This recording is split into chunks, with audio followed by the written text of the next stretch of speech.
Marie-Laure Tufal-Quiddet, Philippe Otingre Finance, en charge du département des financements chez Philippe Otingre Finance, groupe Philippe Otingre. Quel est l'état d'esprit à adopter pour trouver les meilleures options de financement pour une entreprise en difficulté?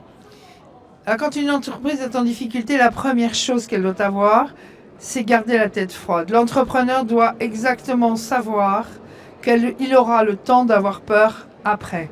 Il faut qu'il fasse un mapping de sa dette, il faut qu'il puisse garder, et les solutions, si elles ne sont pas trouvées, alors là, il peut avoir peur a posteriori. La deuxième chose, c'est que pour pouvoir trouver des financements qui sont constructifs et qui ne sont pas des financements pour éteindre le feu, il faut être dans une logique de parier sur l'avenir. Et toute la stratégie va être de considérer que demain j'ai une valeur. En conséquence, les financements que je vais trouver, même s'ils sont très court terme, ils sont pour me faire acheter du temps, pour pouvoir faire un plan qui me permette demain d'exister. Si on se résume, on garde la tête froide parce qu'on sait où on veut aller. Pour savoir où on veut aller, on va considérer des financements qui nous sont nécessaires pour refaire un plan. On est comme une start-up, on doit parier sur l'avenir, mais la différence, c'est qu'on a un boulet qui est la dette antérieure. Et le dernier point, il faut avoir beaucoup de qualités, des qualités qui s'opposent. Il faut être âgé parce qu'on a de l'expérience vous permettant d'avoir cette raison gardée, mais il faut aussi être jeune parce qu'il faut être dynamique, entreprenant, engager vos troupes, pouvoir savoir vendre votre projet à des créanciers qui ne sont pas, et des partenaires qui ne sont pas forcément les plus friands de vos hypothèses. Il faut être prudent, parce que effectivement il y a eu une erreur, avoir assumé l'erreur, mais il faut être aussi horriblement optimiste, ambitieux, pour pouvoir créer cette valeur de demain, et surtout savoir s'entourer, parce qu'aucun individu n'a toutes ces qualités. Si je prends un exemple d'une solution vertueuse, je vais prendre l'exemple d'Antoine Riboud. Quand il a créé Danone, il a regardé, il a fait un schéma, et il a regardé les qualités qu'il avait, et il a comblé les défauts qu'il avait pour avoir une équipe qui était performante pour gagner demain. Et bien, quand vous êtes en recherche d'options de financement parce que vous avez une tension, c'est ce qu'il faut faire à mon avis. Et du coup, qu'est-ce qui change dans l'approche de la restructuration d'entreprise en 2025? Alors, ce que je viens de dire, ce sont des évidences. Maintenant, il faut peut-être revenir au bon sens. Il y a d'abord une chose qu'on revient, axiome de départ, sur laquelle on peut revenir, c'est que ça ne change pas en 2025 comme en 2020, comme en 2015. Il faut savoir bien s'entourer. Parce que quand vous êtes l'entrepreneur, quand vous êtes celui qui crée la valeur, vous devez ne pas confondre les modalités et l'objectif à atteindre. Vous devez avoir l'esprit libre. Ce qui change en revanche, c'est que pour pouvoir appuyer vos hypothèses, avant, vous aviez jusqu'en 2018, pour l'adhésion de tout un chacun, un business plan qui pouvait se faire sur des références normatives. Or, depuis les Gilets jaunes, puis la Covid, puis la reprise, puis l'Ukraine, puis, vous n'avez plus du tout de normatif. Donc, il faut repartir sur une base de plutôt quelle est la marge minimum que je dois générer et quelle est celle que effectivement et objectivement je peux générer. Tout est incertain et vous êtes vraiment avec des cordes brutes. Donc vous avez un temps de réaction beaucoup plus rapide à avoir et toujours ce dynamisme à entraîner alors que vous devez être au même moment, c'est un peu schizophrène, pessimiste, pour justement montrer que vous avez gardé raison. La deuxième chose qui change, c'est que, et c'est l'évolution de la réglementation aussi, c'est qu'on est de plus en plus, je l'ai dit tout à l'heure avec une start-up et un revenu demain, sur une valeur économique et pas sur une valeur juridique et encore moins sur une valeur liquidative. J'ai employé le terme d'affiche de cinéma avec le film derrière. Eh bien, l'affiche de cinéma, c'est vraiment la valeur à l'instant T, valeur liquidative et valeur capitalistique, à qui appartient l'entreprise. Et le film, c'est la valeur free cash flow qui va faire que vous achetez ou vous n'achetez pas l'histoire.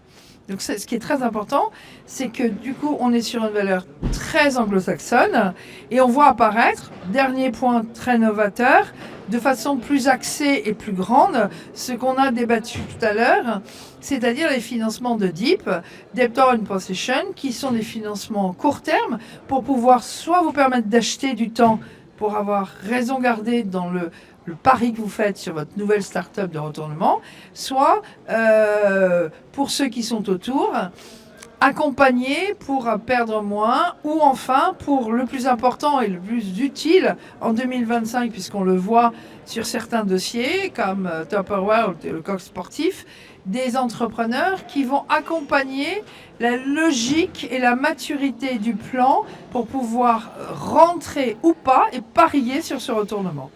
Et finalement, pour vous, qu'est-ce qu'un bon conseil? Ah, alors je l'ai dit, je le redis, je le dirai toujours, un professionnel expérimenté. Un professionnel expérimenté, il est capable de transformer la difficulté en opportunité parce qu'il sait exactement quels sont les atouts qu'ils pourront tirer.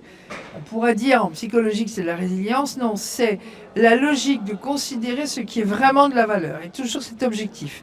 La deuxième chose, il est le partenaire de l'entrepreneur.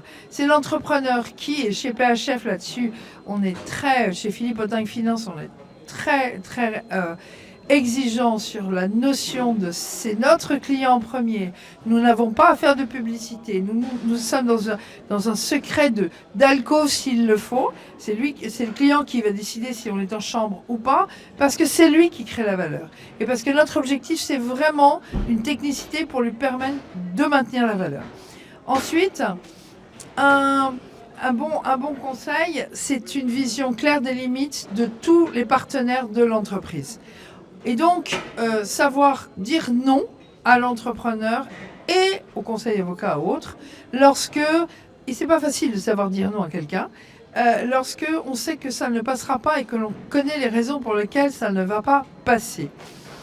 Il y a par exemple des cas où nos clients nous demandent de faire des études flash pour appréhender si ils ont une chance en tant qu'investisseurs d'avoir un retour comme ils l'entendent dans les conditions normales de retour attendu sur investissement.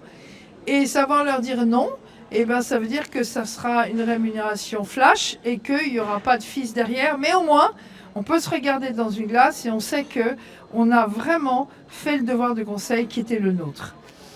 Enfin, le bon conseil, c'est celui qui, dans l'indépendance, comme chez nous, va créer une valeur immatérielle, c'est-à-dire la valeur réelle de la participation de tous les partenaires, que ce soit les employés, les actionnaires, les fournisseurs, les clients, les banques, les apporteurs de new money, une valeur réelle sur qu'est-ce que vaut le fonds de commerce demain. Et dernier point, à date, en 2025, avec cette corne de brume sur tout ce qui se passe sur les transferts, sur la logistique, sur le politique, sur le social et tous les aléas que tout le monde connaisse en macro, le plus important, je pense, c'est vraiment recréer, sortir du cadre, penser out of the box pour atteindre un objectif qui est définitivement le maintien de la valeur dans l'intérêt de tous.